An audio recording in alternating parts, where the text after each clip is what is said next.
Not yet. Austin, who's 15, and Hannah is 13. We left when they were in 4th and 2nd grade, and so yeah, they grow quite a lot. Okay, guys.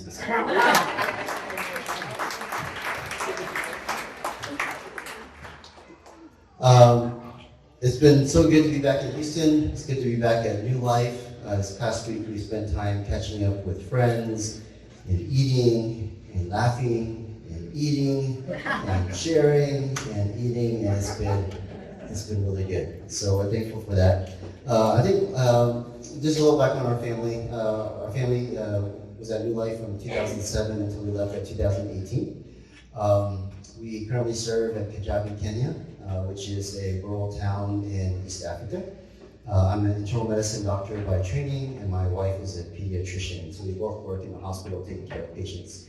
But our real heart's passion is teaching. So it's a teaching hospital, so we train and teach doctors and healthcare providers, discipling them, mentoring them, training them up in the local Christ, so they can go and be light to wherever God takes them afterward.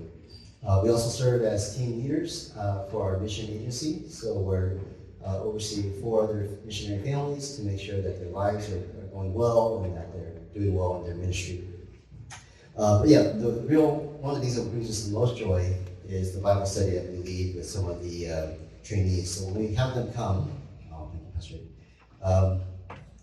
Judy cooks all this food, and we play games, and we do a Bible study. But a lot of what we do is modeled after what we learned here at New Life through House Church Ministry. So we're very thankful for that we feel very equipped in that way.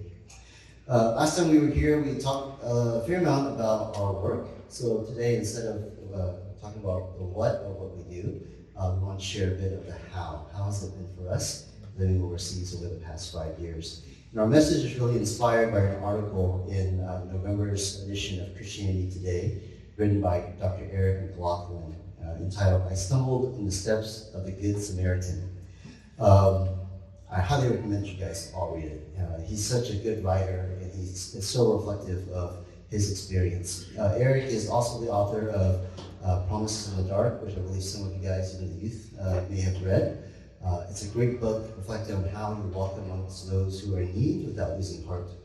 Eric's a family medicine doctor. His wife's an OBGYN. They've served in Burundi, one of the poorest countries in the world, for the past 10 years. And they are team leaders for New Life's other missionary couple, Ted and Venus John. So there's a lot of connections there. So if you guys will turn to your Bibles or to your phones to Luke 10, 25 to 37. Luke 10, 25 through 37. This is a parable of the Good Samaritan. It's a very well-known story, and we'll read it together. On one occasion, an expert of the law stood up to test Jesus. "Teacher," he asked, "what must I do to inherit eternal life?" "What is written in the law?" he replied. "How do you read it?" He answered, "Love the Lord your God with all your heart, with all your soul, and all your strength, and all your mind, and love your neighbor as yourself." "You have answered correctly," Jesus replied. "Do this, and you will live." But he wanted to justify himself, so he asked Jesus, "And who is my neighbor?" In reply, Jesus said, "A man was going down from Jerusalem to Jericho when he was attacked by robbers. They stripped him of his clothes, beat him, and went away, leaving him half dead. A priest happened to come to be going down the same road, and when he saw the man, he passed by on the other side. So too a Levite, when he came to the place and saw him, passed by on the other side. But a Samaritan, as he traveled, came where the man was, and when he saw him, he took pity on him. He went to him and bandaged his wounds, pouring on oil and wine. Then he put the man on his own donkey, brought him to an inn, and took care of him. The next day, he took the 2 denarii and gave it to the innkeeper. "Look after him," he said, "and when I return, I will reimburse you for any expense you have." Which of these 3 do you think was a neighbor to the man who fell into the hands of the robbers? The expert of the law replied, "The one who had mercy on him." Jesus told him, Go and do likewise. This parable is a classic lesson and story of morality, of doing the right thing. Starts off with a lawyer, an expert in the law, who asks Jesus a question. But he's not really asking Jesus to get his true opinion. It says that he's asking him because he's trying to test him, or possibly even trapping him. And he actually is asking questions to justify himself. Jesus does what he always does. He answers a question with a question. And he turns the tables on the lawyer. Then we're introduced to a priest who should know God's law of love, to love other people, but has no love in his heart for others. Who goes out of his way, walks way to the other side of the road to pass by. The Levite, who is also part of the priestly tribe, avoids the man. Perhaps out of legalism, maybe even afraid of becoming ceremonial unclean. And then we're introduced to the third person, who's presented in contrast. This is not a priest, not part of the priestly class. He's a layperson.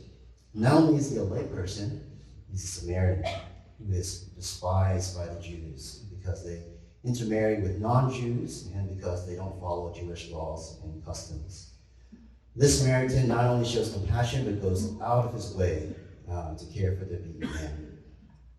And so, you've all heard this story in Sunday school, perhaps you've even taught it in Sunday school or in youth group. Eric McLaughlin, in his article, summarizes his bottom line lesson is this: for crying out loud, don't be a jerk. How do you love people? Just don't be a jerk. Okay? Eric shares in his article about a time when he had a meeting late in the evening and he was driving back. And on his way back, he encounters a motorcycle accident. And he wrestles with whether to stop or not. I don't know if that's happened to you guys before. You're driving on the highways here, maybe there's an accident, paramedics are not on the scene yet. Do we stop? Do we not stop? Right? Can I help or not? Many people here do have medical training. I heard that Judy, who's a dentist, learned how to do CPR, and he was so excited he wanted to do it, and he was at the bank, and a woman passed out. And so he jumped over, he checked the pulse, and he was going to do CPR. And then Amelia checked the pulse and said, no, there's a pulse. Don't rush to that woman's chest. So he was so eager to do CPR, he's about to do it on a live person. So don't do that. But Eric stopped, and then he goes on to say, explain his story, how one action led to another, and it was actually one problem led to another, and he reflected upon how the story was similar to the story of the Good Samaritan, but it did not turn out as he had expected. He actually felt quite discouraged and disillusioned. So he mentioned 4 flaws in his assumptions about the Good Samaritan, and that's what we're going to share about today, these 4 flaws. I'm going to read them as he wrote them in the article, and then we'll summarize a bit later. So, assumption number 1, opportunities for sacrifice would come at a time that was, if not perfect for me, maybe optimal, or at least not inconvenient. Number 2, the cost would be more financial than emotional. Assumption number 3, the innkeeper would greet me with a smile, and others would rally to collaborate to help these wounded people. Number 4, that stepping out in obedience, even if difficult, would end in feelings of satisfaction, like the heavy breathing and sweat that comes from a good workout.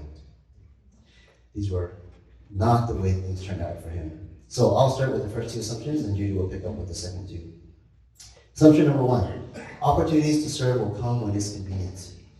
Like many moral stories, I think it's easy to envision us as the protagonists.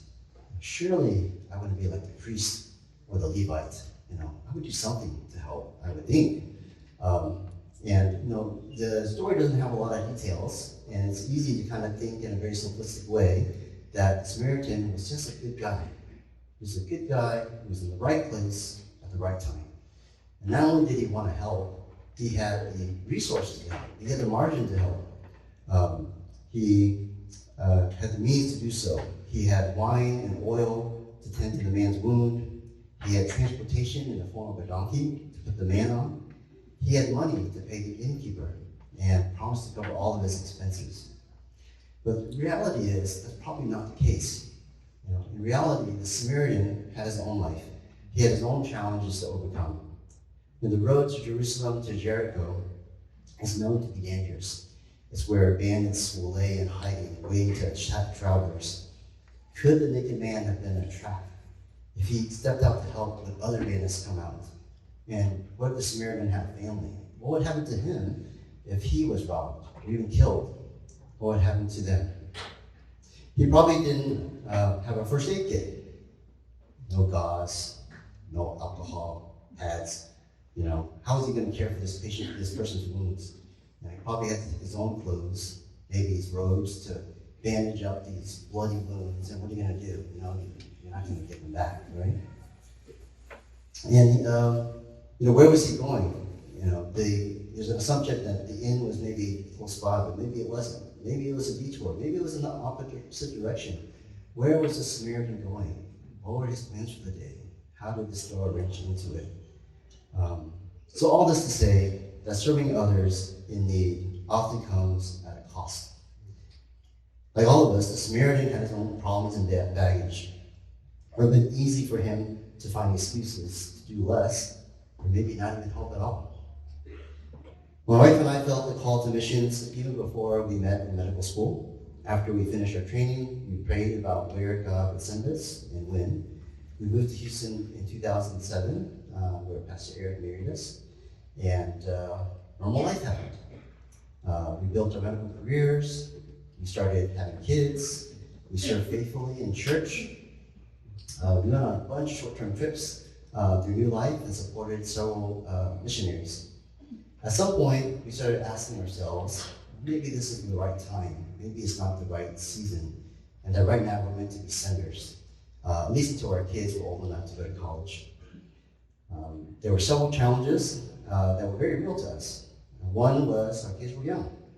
And what would happen to them on the field? What if they get sick? What about their schooling? Surely God has not called us to homeschool. In fact, we told God, we will go anywhere you send us, just don't make us homeschool. And God clearly has a sense of humor because COVID hit and everybody was homeschooling. So it didn't matter where in the world we were, we had to homeschool. And yeah, sorry, Anna Austin, that was painful. For us, maybe 1 year. We were in the prime of our careers. Wouldn't this move set us back in our careers and financially? How much good could we do because we were a 2-doctor family and we could be giving a lot? Number 3, my family, my parents didn't know the Lord. Should we prioritize spending time with them until they came to know Jesus? So we wrestled with these questions. And while we were wrestling, Judy actually went on a short-term trip with New Life to Pakistan, where she received some words of wisdom from missionary Moon, who many of you know is Johan's father. He reassured her that, no, going now when the kids are young is actually the best time. And he challenged us. Do you really think that you love Tony's mom and dad more than I do? More than God does? And so Judy came back, convicted, saying, we need to get our lives together. We need to go in the next couple of years.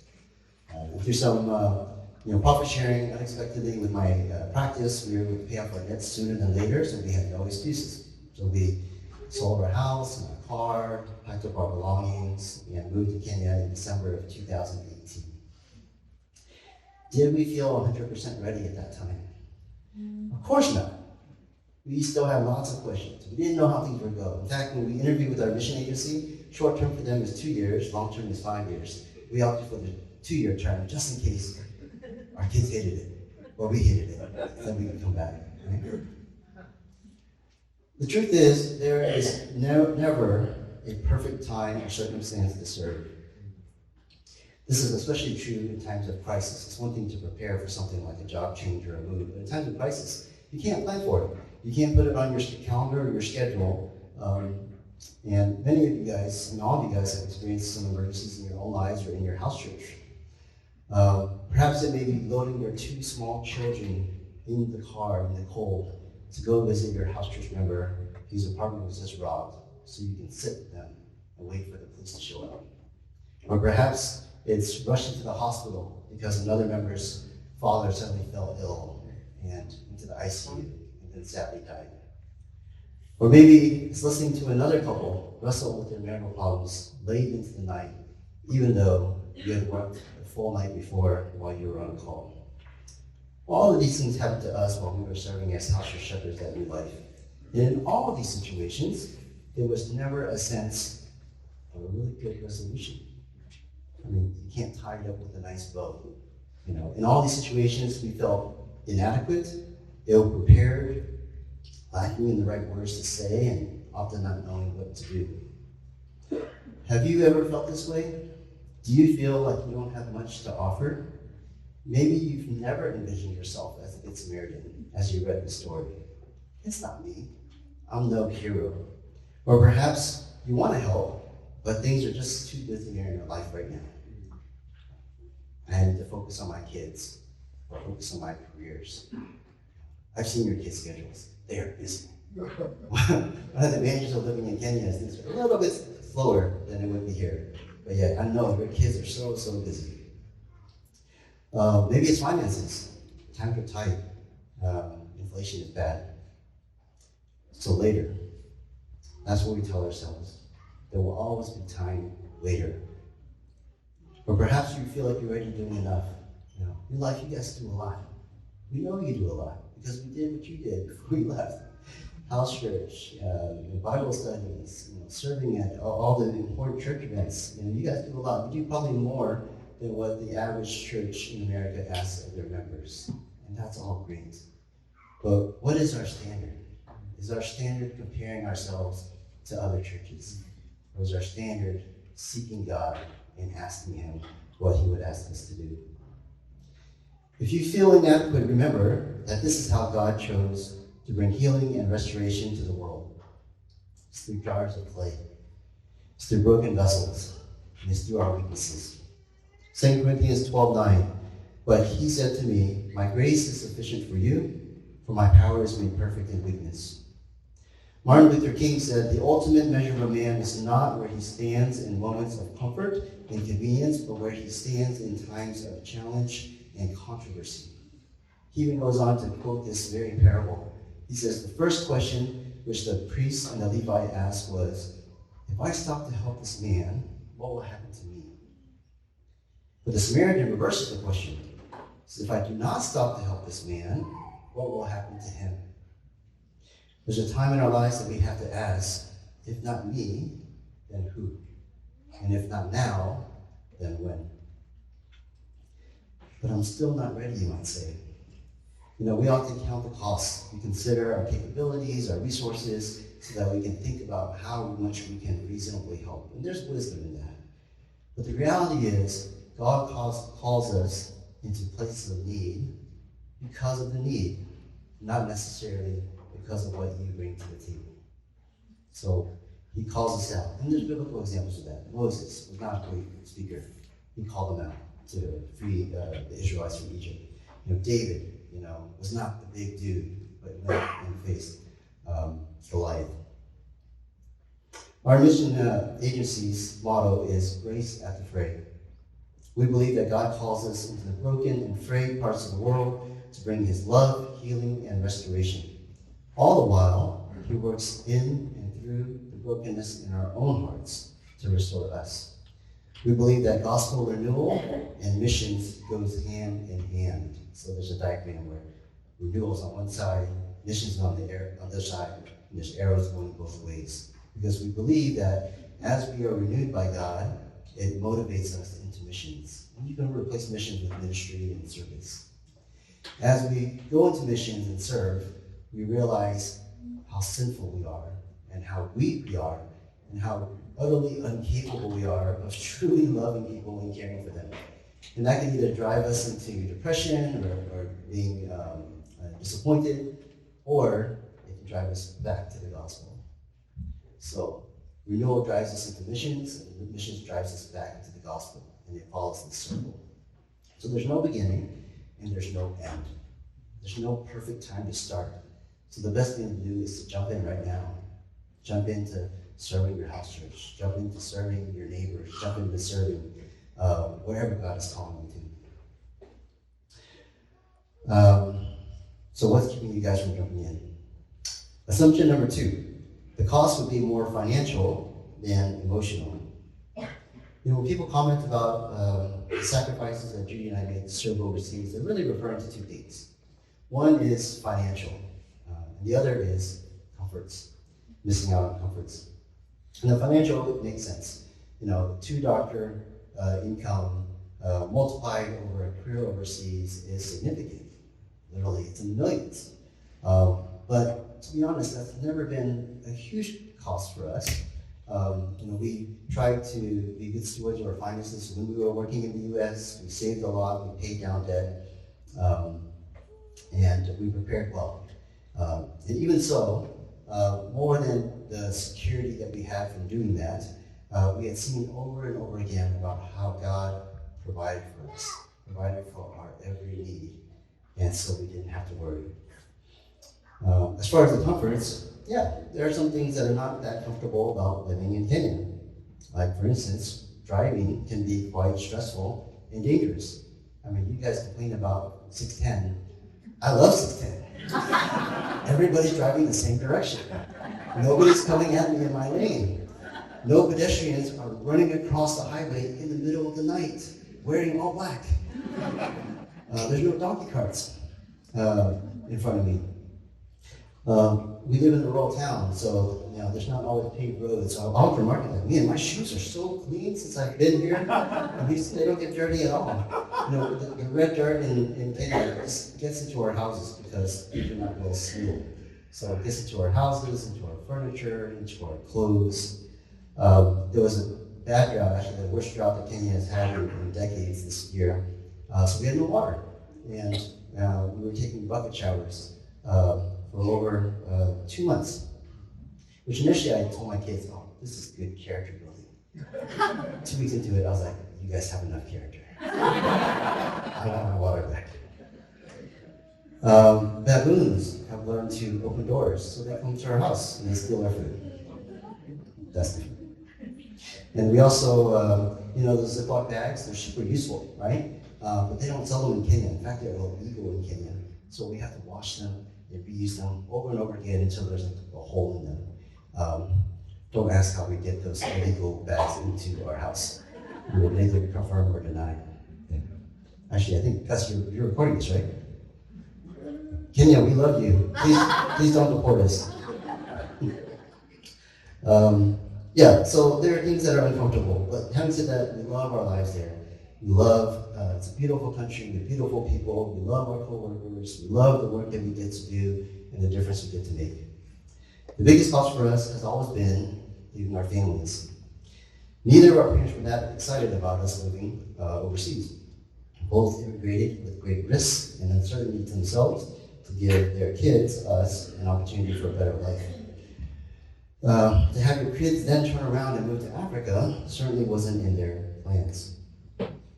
My parents understood the humanitarian aspect of what we do, but they couldn't really understand the spiritual motivation. I really didn't know why we had to go to the other side of the globe to do service. They said there's plenty of people here who can help. Judy's parents are believers, and so they understood better, but I'm sure they would have preferred for God to call some other person's daughter to go overseas and not go. Over the years, we've missed our families dearly, and aches and pains have grown in some ways that made it really real. Judy missed her cousin's wedding. It was her first big event. She's missed the birth of several of her nieces and nephews, including, she was there for Josiah's birth, but she's missed him growing up. For all those of you that know Judy's sister Cindy, who now lives in Dallas. Kids have grown up without being with cousins, aunts, uncles, and grandparents, and for us, similar to Kenyan culture, extended family is really important. We miss Judy's parents' 70th birthdays, and we miss my parents' 80th birthdays. So, there's certainly things that we missed out on, and it's really hard. For me, the hardest thing, though, has been how do we care and support aging parents from afar? My mom was diagnosed with dementia a few years ago. For those of you who know someone who has dementia, you know how challenging it can be. In retrospect, the signs of memory loss have been there for years, but now it's gotten worse. And my siblings and I decided that my parents could no longer live by themselves in Sugar Land. So my brother, who mainly lived in the West Coast for the past 20 years or so, moved back to Houston to help, encourage, force my parents to move from Houston to Austin to live closer to my sister. This was no small task, as you can imagine. Finally closed on the house last month. My brother worked tirelessly to declutter, clear out over 3 decades of life. We wanted to buy them a house in Austin, but the market was crazy, as you guys know. So we got them a rental home to be close to my sister. But my sister checked up on them on a daily basis. So I'm so thankful for my siblings for how they've stepped up and sacrificed in the care of my mom and dad in this season of their lives. In light of these changes, my parents have been asking me more frequently about our future plans. When are you guys going to come back for good? Don't you think you've done enough already? You guys have probably done more than most people. These are the things we hear. Also things like, you should probably come back before your mom forgets who you are. These things are hard to hear. And honestly, I don't blame them for it. It makes perfect sense from their perspective. And we honestly wrestled with whether or not it was time for us to come back from Kenya. It wasn't an easy decision to make.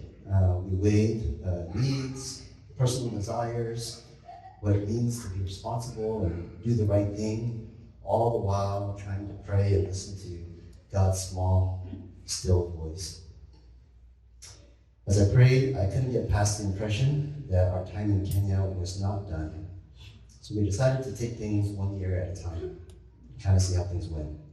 Choosing this had other consequences, particularly for our kids. Ideally, if we were to come back, last summer would have been the best before my son started high school. If something should happen in the next year or two and we decided that we needed to come back, moving back to the U.S. your junior, senior year isn't ideal. But our kids love living in Kenya. And when we talk to them about it, both of them say that they want to stay. They don't want to move back to the U.S. Hannah was 7 when we moved to Kenya. We just celebrated her 13th birthday, so now we have 2 teenagers in our house. And I realized that she has more memories of Kenya now than she does of the U.S. So it's home for them. So in the midst of these questions, in the midst of these wrestling with these issues, God still showed his goodness and grace to us. We typically return to the U.S. every 12 to 18 months or so. Some missionaries will come, they'll stay on the field for 4 years and come back for 1 year. And it doesn't work so well with our school and work schedule. So we try to come back once every 12 months. But even with that, it's a long time. So we decided that in between our regular furloughs or home assignments, I would come back to visit my parents. So this past April, I went back to visit my parents and actually brought the kids with me because they were on break. Around that time, we heard suddenly that my uncle had fallen ill and was in the hospital in California. It was not clear what the problem was. We knew he was in the ICU, we knew he was on a ventilator. And so I was already in Houston, so it was really simple that I booked a Southwest airline flight and I was able to go. Thankfully, by the time I got there, he was getting better and he was out of the ICU. So I got to spend some good time with him. He's also a doctor, and so we always had this natural connection together. So he was questioning, what are they giving me? Is it the right dose? Typical doctor trying to treat himself. So I was able to pray with him and my aunts who are not believers. I was able to help with discharge planning. We go to assisted living, and I think they were really encouraged by my ability to be there. Also, I got to spend a couple of really good days one-on-one with my dad, and so I'm thankful for that. I flew back to Austin after that to spend time with my mom as planned. And so I would ask her how she's doing. We would go on walks together. In the mornings, I would read my Bible. And one morning, I asked if she wanted to join me. She did. So we read about the prodigal son, and I asked her if she understood. She said, yeah, I get it. I was skeptical. So I asked her questions. And yeah, she basically summarized the story of the prodigal son, and she understood it. So then I spoke a little bit about how it relates to God and the gospel and Jesus. Do you understand this? And she said, yeah, I think I understand. And she says, I actually like this because when I read other religious texts, like Buddhist texts. I didn't understand what that was. But this I can understand. And so I asked, well, do you want to pray about it? Do you want to ask Jesus to be your Savior? And she said yes. And so I prayed for my mom, and she received Jesus. The next morning, I was reading again, she joined me again, and I asked some questions like, hey, do you remember what we talked about yesterday? And she remembered some things, and not everything. And so we read some different stories, and I shared the gospel again. I prayed again. And then the third day, same thing. So 3 days in a row, consecutive days, I ended up praying for my mom, with my mom, to receive Jesus as her Savior, just to make sure it stuck. 3 days in a row. Dementia is a difficult thing. If I ask her today, I don't know what she will remember. What I believe is, in those mornings, she understood. She understood the gospel. She said yes to Jesus.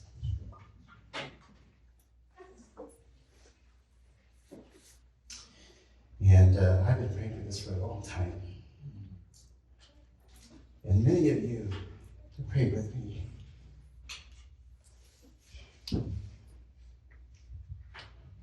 So thank you. Thank you for your prayers.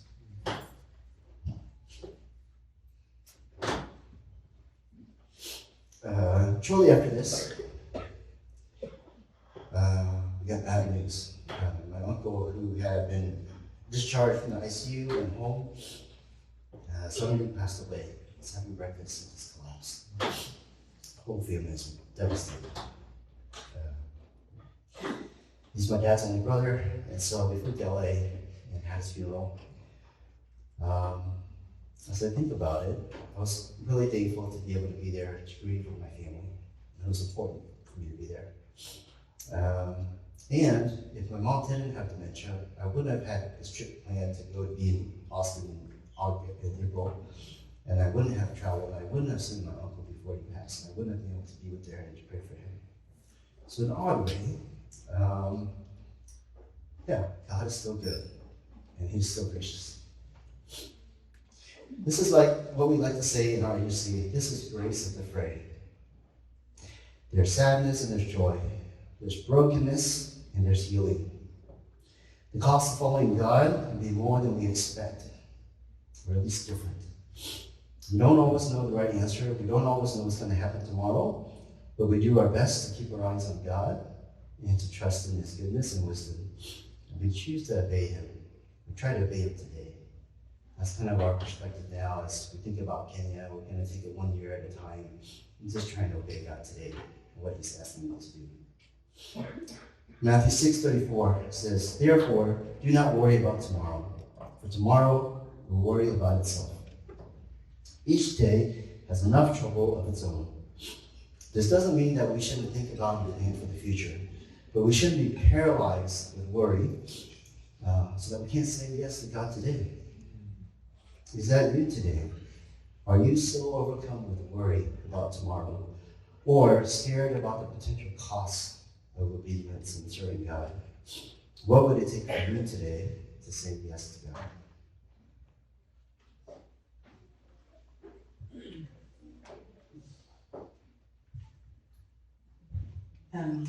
So in Eric's essay that he wrote, he has the last two assumptions about the Good Samaritan. Assumption 3 is, I assumed the innkeeper would greet me with a smile and that others would rally to collaborate.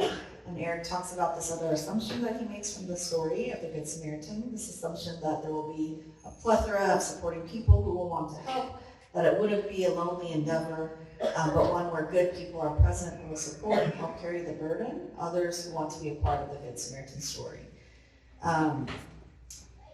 So it can be a little bit of a lonely thing being a missionary, especially as Asian Americans. It was so refreshing when Ted and Eunice John joined our agency, and it really helps to rally my spirits and encourages me to know that they're in Burundi. Eunice and I often commiserate together about mothers who are complaining that their grandchildren aren't getting the education they should, or fathers who are saying that we're ignoring them and too far away and not taking care of them in their old age. And it's actually really encouraging for my heart to know that there's another Korean American struggling with the same kind of thing. There's a statistic that there are less than 10 Korean American medical missionaries on the field at a time. I don't know that we have a statistic for Vietnamese American doctors, but Tony might be the only one. That seems unbelievable sometimes. When we think of Korean American doctors and how many of them are Christians, I can think of Urbana and the times that I went in college and medical school and the calls for people to go into missions, and seeing all my Korean American friends raising their hands in eagerness, responding to this call, and yet there are less than 10 of us on the field.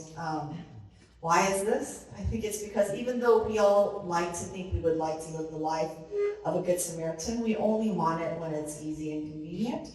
We want it without the depth of sacrifice that it might require from us. And nothing is easy or convenient about being on the mission field. Our 5-year anniversary to landing in Kijabe was this past Monday. For the 5 years we've been there, pediatrics and medicine has been appropriately staffed for 1 or less than 1 year of those 5 years. That means over 80% of the time that we've been at Kijabe, we've been short-staffed for Tony's department and my department. In Tony's department, there were about 8 months where Tony was the only IMED doctor, internal medicine doctor, in the whole hospital. And that was during a time that COVID was actually rampant, and so internal medicine actually had extra work, and he was the only doctor on site. It's not just Kijabe. The Bible says the harvest is plentiful and the workers are few.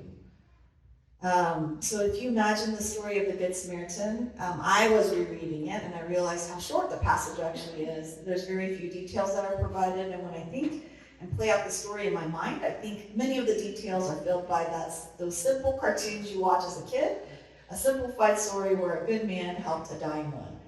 But if you imagine the details and the specifics of the story, imagine trying to put a dying man on a donkey and traveling with a semi-conscious man that's kind of sprawled across the donkey. We don't know how big the Samaritan was or how big the man was, but maybe the Samaritan was small and slight, and maybe the Jewish man was large and bulky.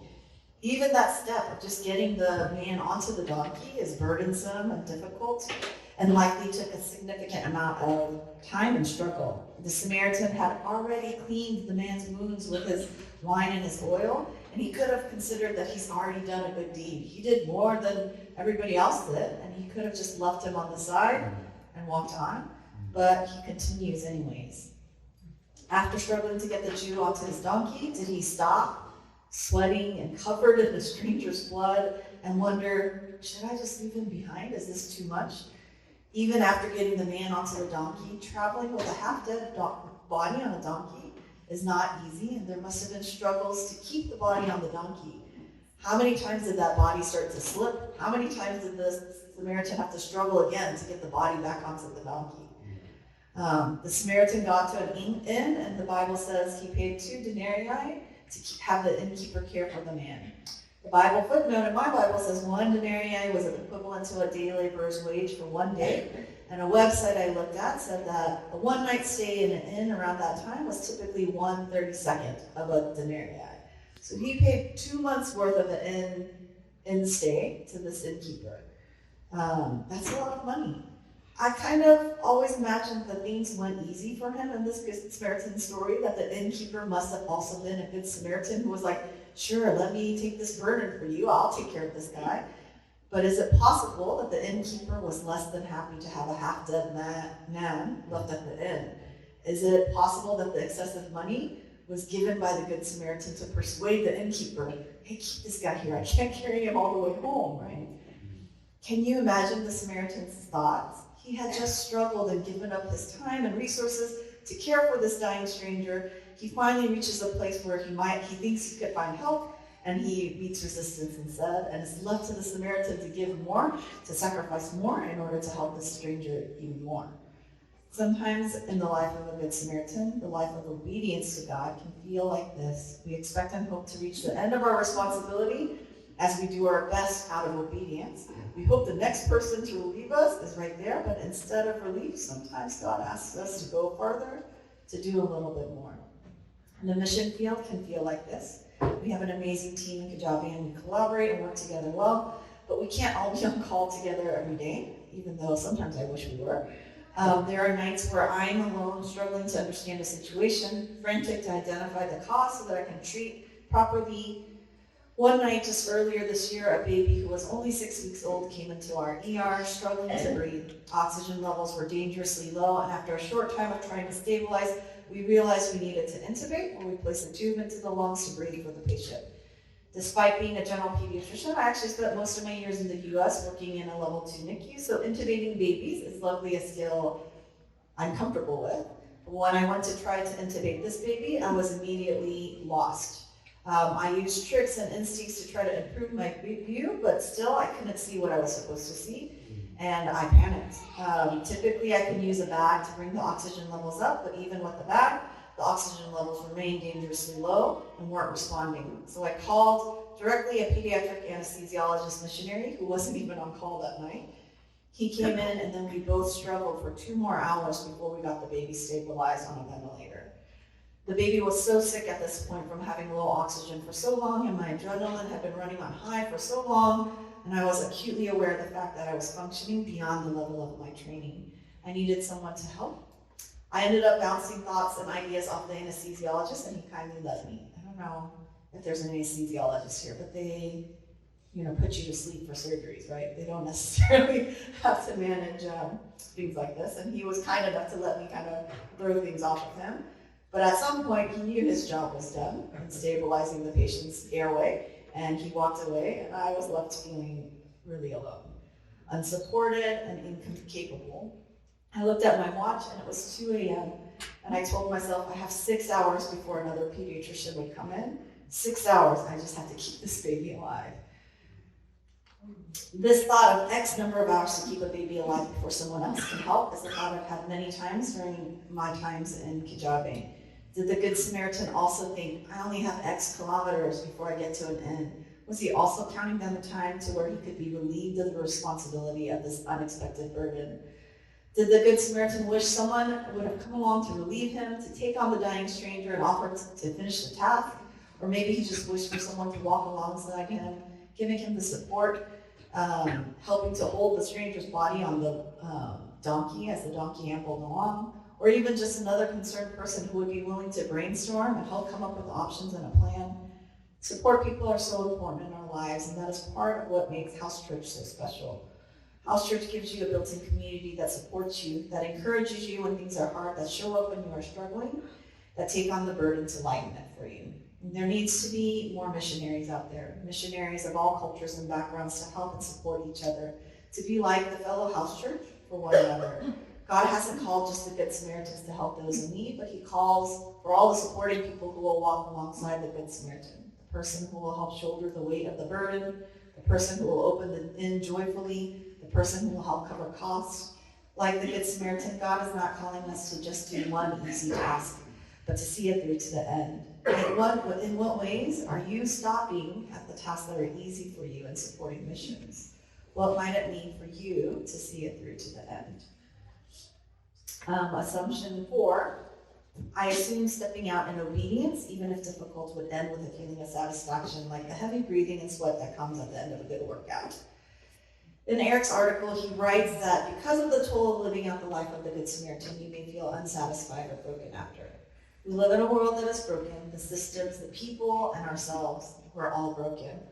Sometimes we have to try to step out to do the unconventional and difficult, to love a neighbor. You end up seeing the stark reality of how broken our world is because you run into obstacles and it feels like there are no solutions.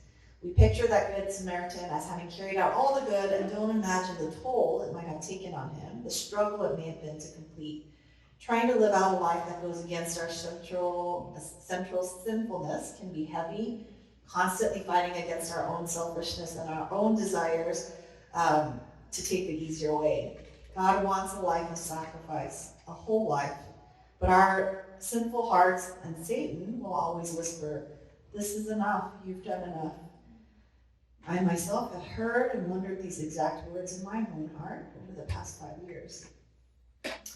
Samuel was a 9-month-old baby when I first met him last year. He was malnourished with big eyes that constantly looked sad. His mother's face was desperate for answers and lined with anxiety. You see, Samuel's mom had 2 living children, but 2 had died, both around the age of 1 from multiple infections. Samuel had also had repeated infections that were slowly worsening since about the age of 5 months. Deep in her heart, Mom knew that the ominous signs would be the beginning of the end, and that Samuel was likely to meet the same fate as his 2 older siblings who had died. Samuel ultimately was diagnosed with severe combined immunodeficiency, or SCID.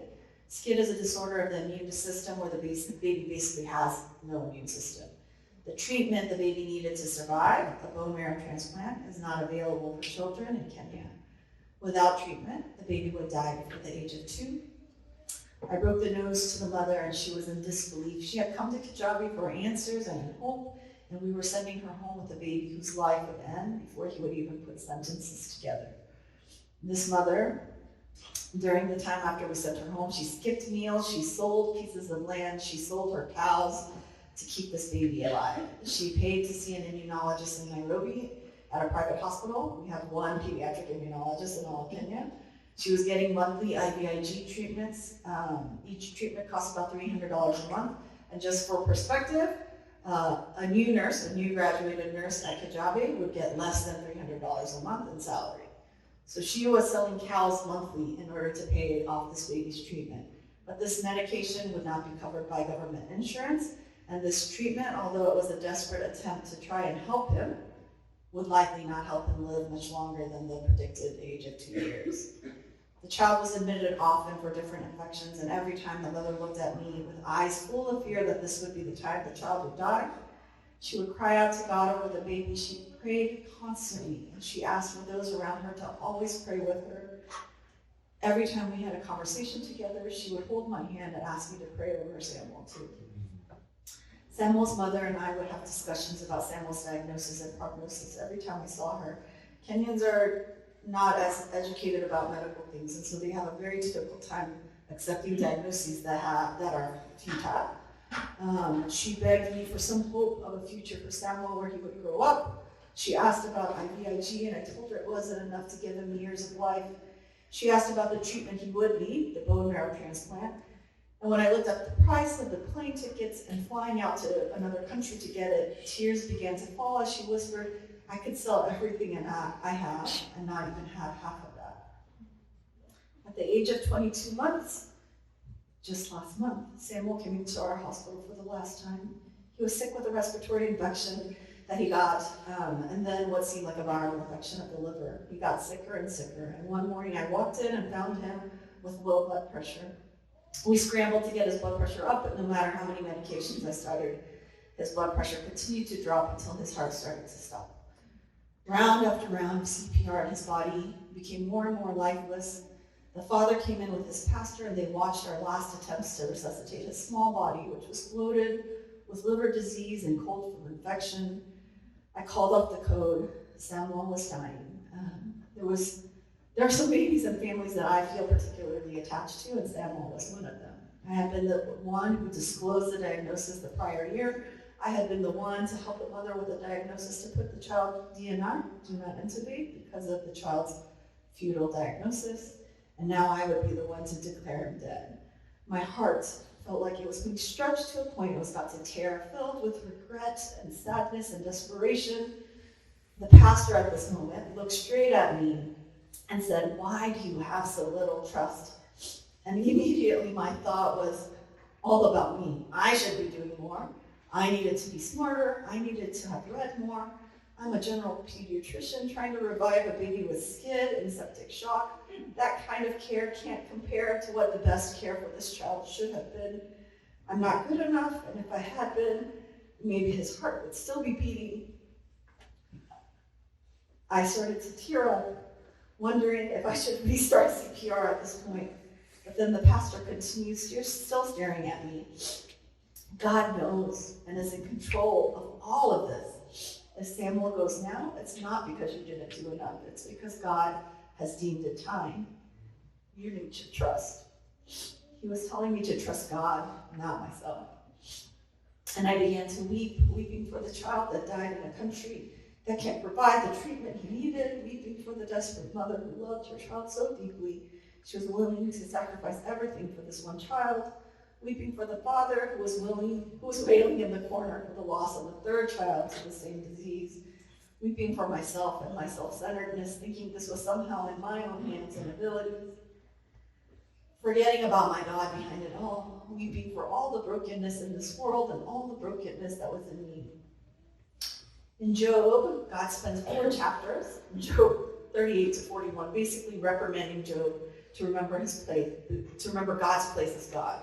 I played the audio version on my Bible app, and it is 12 straight minutes of God telling Job who he is, who laid the earth's foundation, who controls the sea. Have you seen the gates of death?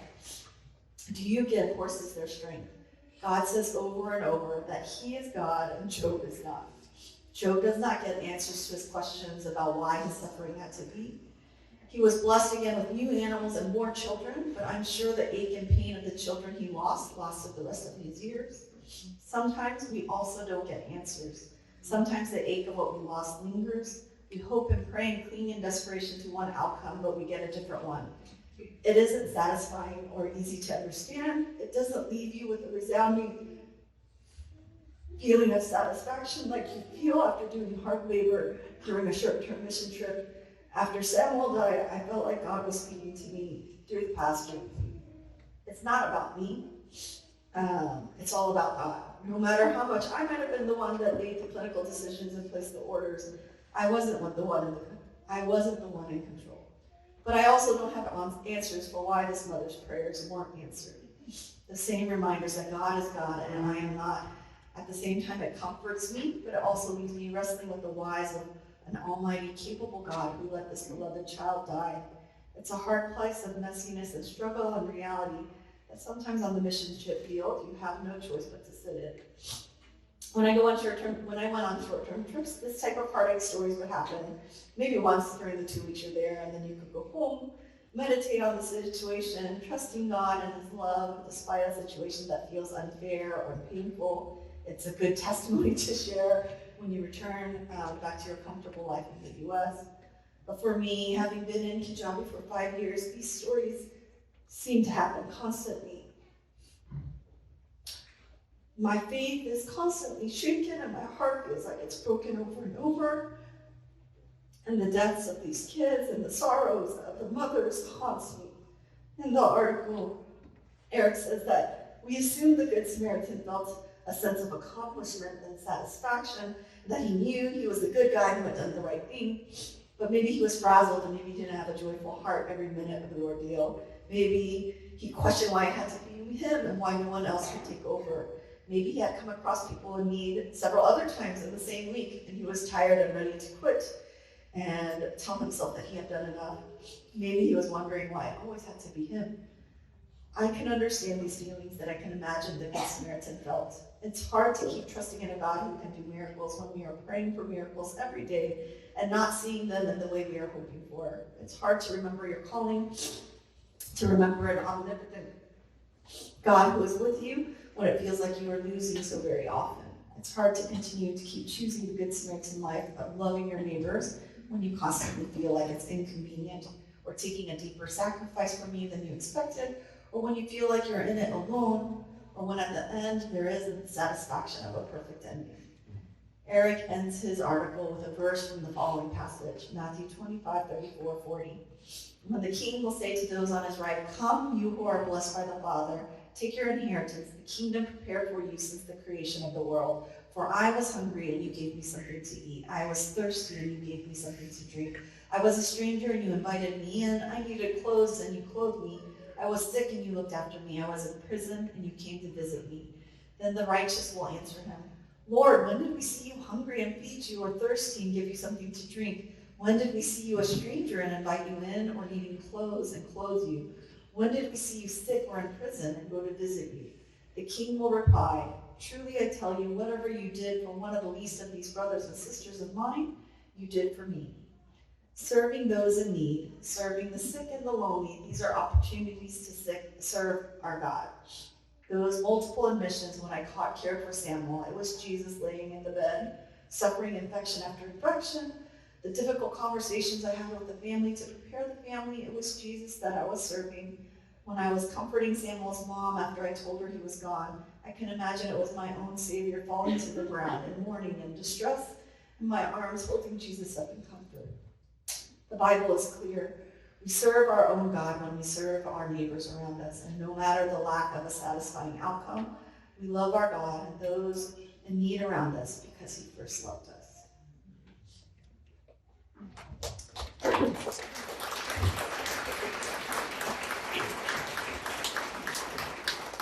So just to summarize the teaching points and assumptions.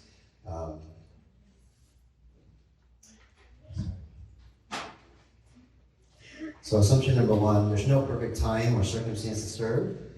As we step into brokenness with our own brokenness, God works through it all, and he's making all things new. So just do it. Assumption number two, the cost may be more than just financial, and possibly much more than you expect. But God is still good, and he's still gracious. Assumption number three, others may not rally to help you. The world needs more workers. The new world needs more Samaritans. Pray for more workers. Pray how God may be asking you to help. At New Life, we have so many people with so many gifts and talents and resources. But more than that, I know that there are people here in New Life who love God. And so, if you've been on one mission, short-term trip, or two, or five, maybe pray. Maybe pray and ask God, should I go for 1 year, 2 year, 5 years? You can do it. And four, stepping out in obedience may not lead to feelings of satisfaction in the end. But even so, it's okay. Because, as Judy read, when we serve people in need, we're serving Jesus. The parable closes with Jesus asking the lawyer, which of these three were the neighbor to the man who was beaten? And the lawyer responds appropriately. He says, the one who showed him mercy. And Jesus' command to him was, go and do likewise. So New Life, be encouraged, be challenged, and we ask that you guys go and do likewise. Thank you.